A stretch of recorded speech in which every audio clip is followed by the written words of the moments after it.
Hello programmers, so in this video we have to resolve one error, that is module not found error, no module name, ONNX runtime. So we have to resolve that particular error, and this will be the Python library issue. So first we have to check out that Python is installed in that system or not. If it's not installed, then you have to install Python first, then you have to install that particular library. For that you have to just open the control panel, just click on control panel, then uninstall a program.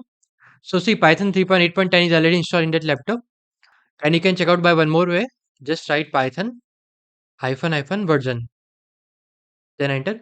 So see, Python 3.8.10 is already installed in that laptop. So Python is already installed. Now we have to install a particular library. For that you have to just write pip install ONNX runtime, then enter. So it will collecting the packages and downloading that library. It will be around 11.1 MB.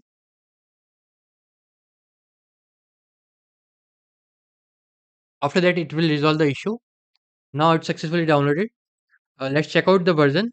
Pip show ONNX runtime, then enter. So see, the library name is ONNX Runtime, and the version will be the 1.19.2. Okay, this will be the particular solution of that problem. And let's end this video here. And if you got any error in your project, then just let me know in the comment section, or you can directly contact us on WhatsApp. I will share the WhatsApp number in the video description. And if you want to develop any computer science project and got stuck in the ideas, so we have prepared the project list for computer science student. Let's open that list.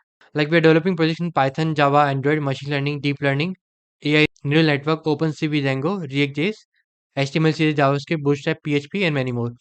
And this is a WhatsApp number. So let's scroll down. This will be the machine learning projects. Those are the deep learning projects, AI projects, data analytics, data science, image processing, NLP, OpenCV, web development, database management system, Java projects, Android app, cybersecurity, IoT, and many more. So if you want to download that particular list, then you can say hi on WhatsApp and I will share that particular list. So let's end this video here. And if you're new to channel, then subscribe our channel and don't forget to like, comment, share. Okay. So let's end this video here. Thank you friends for watching my video. If you're new, then subscribe channel and share with your friend. Thank you.